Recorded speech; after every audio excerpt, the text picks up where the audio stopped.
Hey everybody, and welcome back to the show. And today I've got the lovely Sonia Bridgewater on. She's awesome. She's got so much energy, and she loves to to have a chat. She's married.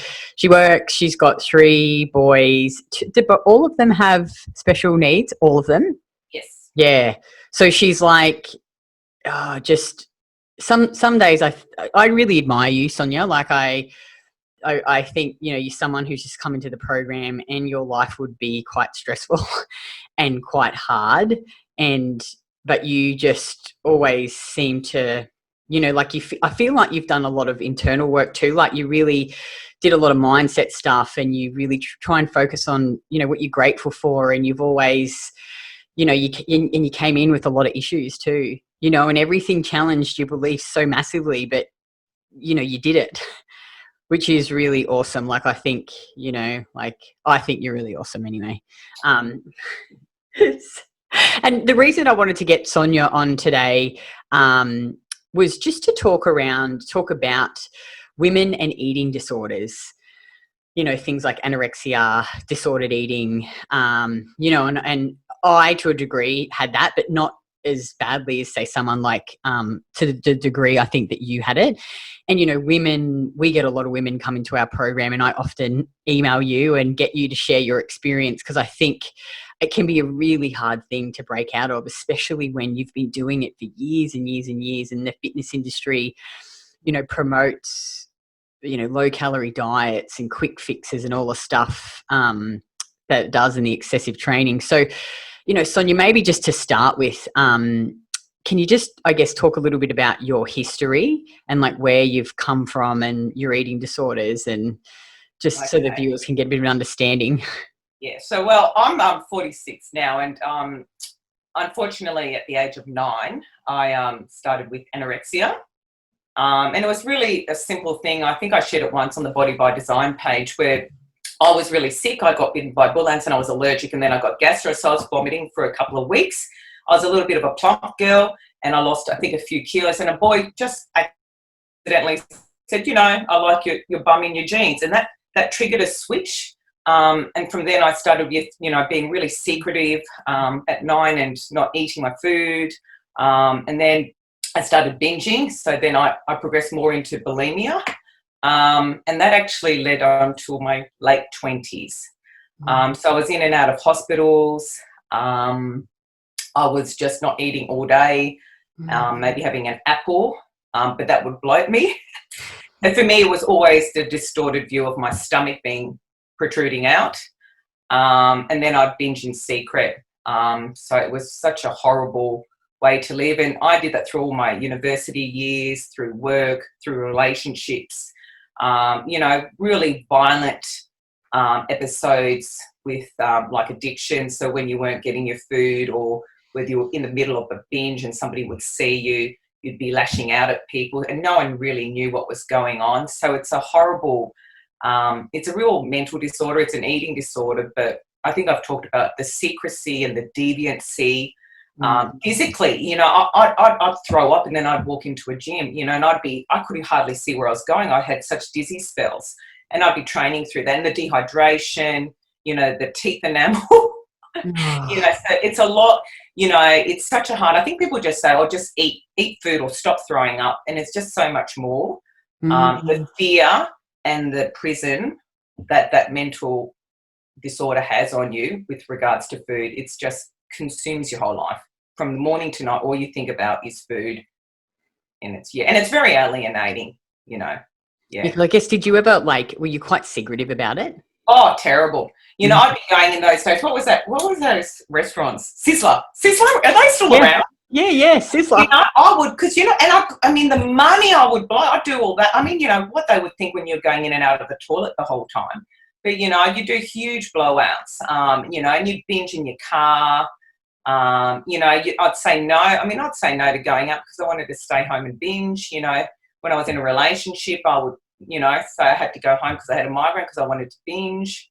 You know, so it's just horrible, because at that moment, it's like a drug. The moment when you're eating, you do feel a comfort, and then obviously the horrendous guilt and the physicality of feeling so so drained afterwards. It's horrible. I mean, I think you said you've thrown up before, and it's just, and when you're throwing up not naturally, it's a real, it hurts your throat, you know, it's a horrible feeling, and you feel like, and you look, your eyes are bloodshot. Well, you're like, I remember, like, I didn't do it to the extent you did, but it's like they'd water. And you have to stick your fingers so far down your throat to get yourself to I'd have taps going blow. I mean, I'm such a pro. I didn't even have, I mean, you know, too much information, but I didn't even need to put my fingers down my throat. You know, really? Because, you know, 20, 30 years of throwing up, I just had to, So I had good abs. It's good that you can laugh about it now. Yeah, it was terrible. It was. Did you feel really ashamed? Yes. Like, And why can't I get over this? Why has it taken so long? You know, and I saw counsellors. I sort of came out when I was 16, and then that was even worse because then I pretended for the next 15 years or so that I was well. So that was really, so then I became quite selective. I was like a functioning bulimic, so I'd maybe only purge a couple times a week, you know, and no one had any idea then because, you know, my weight, you know, from when I was younger, I was very skinny. I was at 37 kilos and I'm 170 centimetres. 37 kilos. 37, yeah, so I was emancipated. How much do you weigh now? So I'm up to 62. 37 kilos. That is insane. That's nearly half. Yeah. How? You look so lean now. I'm like, how is that possible? How are you even alive? I wasn't eating. I was not eating. I wasn't. And then when I'd have to get weighed, you're very tricky. You'd eat and you drink lots of water before you got weighed. Oh, wow. Yeah. Wow. And then, you know, and then with the bulimia, I added weight, you know, because, you know, sometimes it was hard to throw up. So I had to wait in the morning. And, you know, of course, I didn't know that, you know, obviously by then the food's all absorbed. Too late, buddy.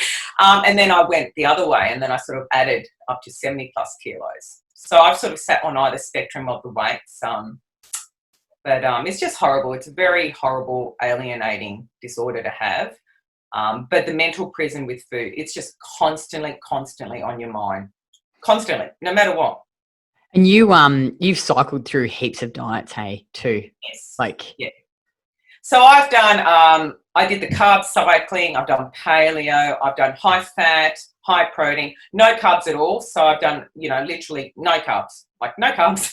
I think maybe a carrot. Well, you know, I love the carrots. And I've done all this, you know, the green juices, the NutriBullet did a cleanse. I've done soup diets, protein bars, you know, I've done a lot of different ones. And, you know, my energy, actually, to be truthful for me, because I was at the same sort of weight, my weight never really fluctuated from my late 20s. I sort of a couple kilos here and there. And I just was migraining with everything I did.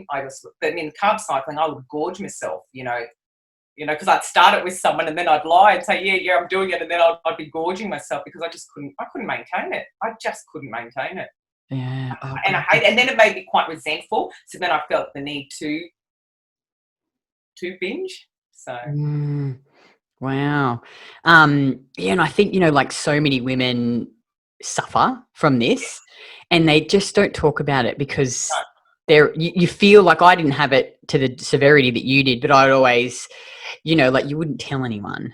You know, like I remember Sunday nights I'd be smashing pizza and, you know, corn chips and ice cream and I just think, oh, it's okay. Like I'll just start again tomorrow, the restriction, you know, like I just won't tell anyone. And yeah, it is a really awful place. And I think if more women could like acknowledge it and talk about it, and it's not something to be ashamed of. And I think, you know, like, and you would know now because, you know, you eat lots of food now, lots of food for a small person. So Sonia's always posting all her like wonderful. She has some weird recipes. There sometimes I'm like, well, that one looks weird. I'm like, she comes up with some good ones, but then I'm like, oh, I don't know how that one would taste. But so, what was like, you know, obviously you've been in our program now for 18 months. Like, let's talk about like leading up to joining the program and like when you decided to do it. Like, what was the shift that you had? Like, what were you thinking about? I think, you know, I've been following you for a good 6+ months. And, you know, I always have exercised and I've gym trained, but not correct technique. So for the shift for me was I was just tired of walking around like an 80-year-old. I wanted to train with purpose. So I originally came because I wanted some guidance on, training and not being a slave to the gym. I wanted to train 3 times a week. I wanted to reduce that, that cardio, because that was another, for me, the food was a prison, but also was the over exercising. So I've come from the over everything, or under eating, overeating, and overtraining. So I just wanted to be released from the prison of exercising so much. And I wanted to train with purpose because I've been training since I was 12 at the gym. So I came to you guys at 45 and I didn't look like I trained. Nothing aggravated me more when somebody said, oh, do you go to the gym? For me, that was such a slap in the face. I'm like, fuck, do I go to the gym? God, do I go to the gym or what? So I just think I had to train with purpose. And I, for me, the blessing with the nutrition, I had no idea how much joining you guys entailed mindset, nutrition, and training. I came with the training. I wanted to train less. And then everything else has been such a extra bonus. It's just been, so much more, so many more layers, as they say about the onion, you have to peel away. Well, let's talk about because I think a lot of women, they are in your position like I was too, and thinking, I don't want to be like this anymore. And I remember when you very first started with us, like you just hammered me with questions, which was awesome, and you were like, really, like, I think sometimes when you start, you're going back and forth going, is this the right thing? Is this the right thing? So let's talk about your headspace when the first month. And, how, because obviously it challenged so many of your beliefs. And I think, what advice can you give to women when they're first starting this and their old self is pulling them back going, no, restrict, you shouldn't be eating so much sugar, it's too much carbs. Because I'm sure that was going through your head. Yeah. I think when you join, you have to ask yourself the scary questions. What is the worst that can happen? Maybe I'm going to add a tiny bit of weight. But how can you go on this way anymore? How can you keep going on this path that has got you nowhere? So I think you've got to ask yourself that and be ready then to say, I'm going to go in. I'm just going to do what they say. Yes, it might be scary, but you're going to be supported. So I came with that attitude. I would have pretty much I was over it. Like I'd done it for 30 plus years on my own, getting nowhere. And I was sick of the constant, you've got to exercise, you've got to do training, you've got to watch what you eat. Because even though I wasn't purging, I was still very worried about what I was eating because I had no understanding of my macros and I was tired. So I think you've just got to say, go in there, trust the process. It's going to be hard. The first week I was crying every night because I was detoxing from probably the poofers, the polyunsaturated, the alcohol, because I was drinking every night. Even adding some honey and things into my coffees and stuff. I wasn't used to the sugar so I was just like this, migraines, but I thought this shows, God, this is something really wrong with my internal and my subjective. So I actually knew then that was shit. I'm a lot worse than what I thought.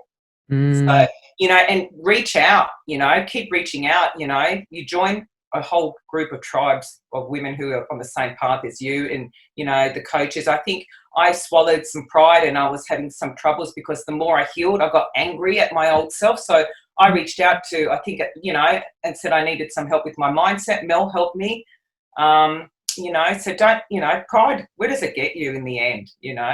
We've all got something that, we need to share and, Isn't that good though? You've got that self-awareness because I think you're right. Like you can be a bit self-punishing. Like you think, oh God, why did I waste so much time doing that? Yeah, I got really angry. Yeah. At myself. Yeah. And I think a lot of women probably do that. So what advice would you get to women if they're doing that to themselves?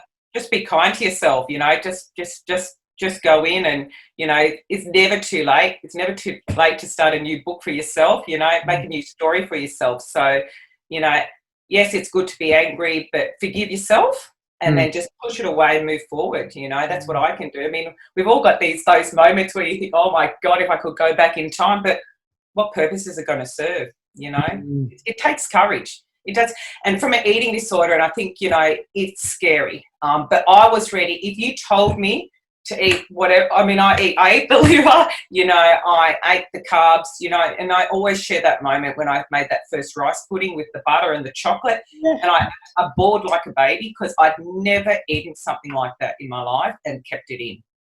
So for me, and that was just the simple of understanding macros and understanding how, I thought a calorie was a calorie. I didn't understand anything between, which I know you'll go into later when people join about, your protein and your carbs and your fats and how that works on all your, hormones and your metabolism and, all that stuff. I didn't know that. I just thought, there's good food and bad food, like so many silly.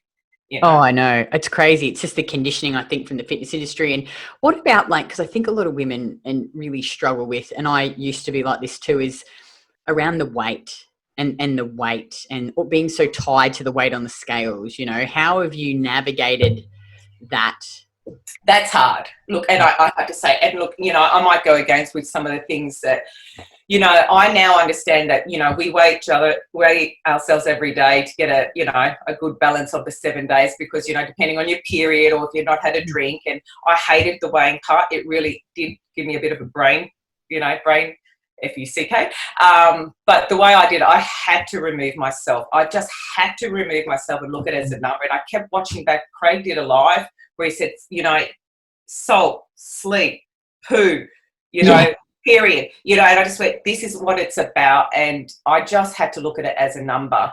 And I really think also for me, it was the educating about the body composition too and the difference between muscle and fat and understanding that, how you can be a 65 kilo woman and have less fat percentage than someone who's, 70 kilos. So I think, for me, understanding the whole training and the body composition part helped me with my mindset with the food as well. It's so interlaced. But it is scary. And, and it's, so I would say if someone is coming from a really severe eating disorder background, eat the food, reach out, you do weigh your food and measure and track your food.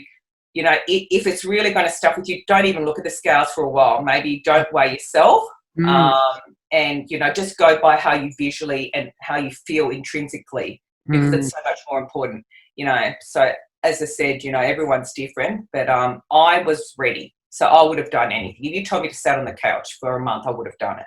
I was just ready or whatever, I was just so over being so alone and just not getting anywhere, just miserable, just really miserable internally as well because I was constantly bashing myself up. Yeah, it is awful, isn't it? And I think, that weight, the weight on the scales, when you, if you're getting on it every day, you sort of realize you're your weight can fluctuate. Some days I'll weigh 66, some days I'll weigh 68, depending on what I've eaten the day before, like you say, it's just, exactly your 800 gram poo that you weigh. 900 grams.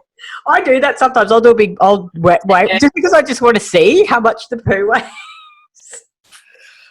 That's solid. That's a good poo. That is solid. Yeah. That shows I ate some food. Yeah. And I think it's just, like you say, getting out of that conditioning of the number means so much. And I think too, we have different types of women that come into our program. Like you and I was similar, I was a good restrictor and, I was more skinny fat, I didn't have the muscle I have now, but I was so tied to that weight on the scales and it being a certain number when I was really tiny. And but now, obviously I'm a lot bigger now. I've got muscle and I've got more fat, but you just feel better. You just sleep better, your energy's better. It's a real, it does take time. I think women, you can't, I don't know what you'd advise, because I feel like you can't just switch it off. For me, it's something that's over time gotten better. And probably the same for you. It didn't just instantly disappear. No, and there's still moments where I have to pull back, because my weight's gone up a little bit and then it'll go down, but I'm sleeping so much better. I'm feeling so much better. My energy's so much better. The skin's so much better. And you just can't outweigh that. So for me, I would try to go by how you're feeling and how you're looking. And then, do you have to really remove yourself from it and just visualize it as a number and educate, because and that's a part that I don't think people realize when you join this program, whether it's nutrition or training or both, all the information you guys provide and all the podcasts, all the, articles and all the links to other experts, and just read and read, take notes. I take notes. I go back and just really understand all the stuff that's going on in your body with regards to food, to sunlight, to sleep, and then that helps you understand it. It creates the story of why those kilos are there on the scales. And for me, I needed to do that, because otherwise you just see this going up or down. It doesn't matter if it's water, poo, muscle, you just see, and I think people go fat, skinny. That's all they look at, the kilos up or down, is fat, skinny. And it's not as simple as that. And I think a lot of, and it's the same, I didn't understand the difference between the macros. So for me, the learning about MyFitnessPal, it was, and I think I looked at it as a massive question. I just had to put the protein with the carbs and the fats, and I removed myself. I'm just like, it's like a game. I just make a little math equation every day. So, that's all I can say is just, really educate yourself, and you have to remove yourself to a certain extent, because when you come to the prep, you have to be ready. No half-ass. You just got to go all in and trust the process. And maybe in a year you don't have to track your food, and you don't have to. It just depends. I'm probably at that stage, right? I just like to, because I'm that way. You like to be organised. It gives me a comfort, it does give me a comfort, because the freedom I get from doing that, I'd rather be able to eat what I want and track it. For me, that gives me freedom. And I'm all about not worrying. I just don't want that on my head. I hate having that. Oh, when am I going to train? Oh, no, my God, I've had a piece of cake. So what I would do, I don't know about you, but if I ate something at night, I would either train then or first thing in the morning, double. Make up that piece of cake. Stupid. Just trying to work it off, like you're thinking, fuck, I've got to do cardio. Yeah, it's interesting. I think you made a good point about the tracking. Is it's really, you have to do it initially. And, if you put the groundwork in and you learn it, then it will actually free you. And if you don't, like I go between, like I don't track strictly now. I just use it to plan ahead. Like I'll be like, I've got to prep out all this food and make sure I eat, a certain amount of food just to, I think, to cope with day-to-day life and your training. And then if I want more, I'll eat extra if I'm hungry.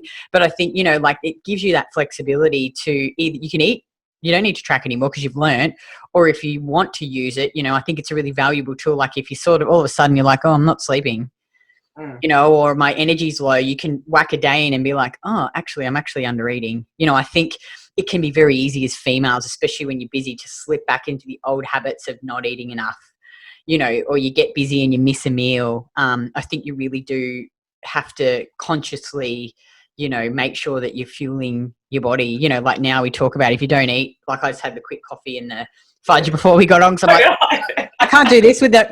I can't sit here for an hour and I haven't eaten since breakfast. It's just your blood sugar drops. But I think that's a really, you learn about your body and what actually works for you. And I think, Sonia, just to finish off, like if a woman was watching this and she's just stuck in that, like where you were in that, she's just consumed by food and, she just is miserable. Like what advice would you give her to break out of that? Like where should they start? I would start by joining definitely the nutrition first. Nutrition and training. If you're already training, I'd join both. But if you're someone who hasn't exercised forever and you just have no idea and you're just overwhelmed and you're just over it, and you just want to be free, I would just book in and do the nutrition part, and just get that understanding and education of how to make yourself feel so much better internally and heal that metabolism and, work on all those other things. Because if you're not eating right, no matter what, you talk about you haven't got a great libido, you're tired. I'm sure you guys have got headaches. That's a huge thing with eating disorders is headaches and dehydration. So I would reach out and just book in and do the nutrition. And if you're already exercising, I'd book in the training as well. But definitely the nutrition, just reach out, just do it. What's the most you're going to lose? I mean, a few months of your life. So I think too, like women, like it's okay to ask for help. Yes. Like you've got to stop trying to do it on your own. And you deserve this too. You don't have to do it on your own. And I think that's what a lot of us women are doing. And don't be embarrassed. Gosh, I mean, there's nothing, Like I feel like anything that you think you've done, like if you come into our program, there's someone who's done it or done worse than you. Hey, like some of the stories that women tell, and it's such a good safe space. Like there's no judgment. It's like just keep showing up and try and be vulnerable. Share, like we all share very openly all our, stories and it's like who cares? Yeah. It's what you did in the past, you know? It doesn't. Yeah. It's owning your shit too and moving forward. And it's all right to cry. It's all right to be angry. Someone's been in a similar situation, you know. And don't fear the food because, you know, you're not. I think and that's a thing probably. I think what holds some people back is thinking that you're going to force them to eat. You know, the coaches will work with you with foods that make you feel comfortable. So like myself, I hadn't had dairy for many 20 years. So, you know, I started on a, you know, a lactose-free one, just a little bit each day. Then I introduced some Greek yogurt. You know, I don't have to have a gallon because I was a bit scared of cheese. So I left the cheese for a while. You don't have to eat the cheese still straight away. You don't have to eat anything as long as you make it fit into your program. So, you know, if you don't want to eat bread or potatoes straight away, don't, you know, work with the simple fruits that are comfortable or just have some juice. You know, the coaches will work with you, you know, and if you're overwhelmed, you know, someone will help you. That's a good. How are you with the dairy now? Because obviously, I know when you had really bad bloating, you were bloated, digestive issues. Yeah. How are you now with all of that? I'm fine. I'm really good with it. So, you know, we're just working through. So there's still some fruits I'm not great with, but I eat cheese, I eat yogurt, and I have milk all the time. So, and I can drink either as long as it's good quality milk. We've always got A2 because of my youngest, but I'm as long as it's a good farmer's milk, I'm fine with just your normal milk. So. I think that's a really good point you just made there before for your shop is about finding what works for you. Yeah. You know, like there's going to always, you know, like I ate some bloody pears. I made some stewed pears. Yeah, I didn't cook them enough though. They were still a bit firm and I was like, I ate them and I was so farty. Like, Craig was like, what the hell's going on with your trumpet ass? I'm like, I think it's the pears that I didn't cook. So it's just interesting, isn't it? Like there's always going to be certain foods that just work best for you, that digest well for you, that make you feel really good, and you know also too that you like the foods you enjoy, you know, like it's just you should eat what you love. You know, I mean we have similarish, you know, we eat similarish foods, but you know it's about finding what works best for your body.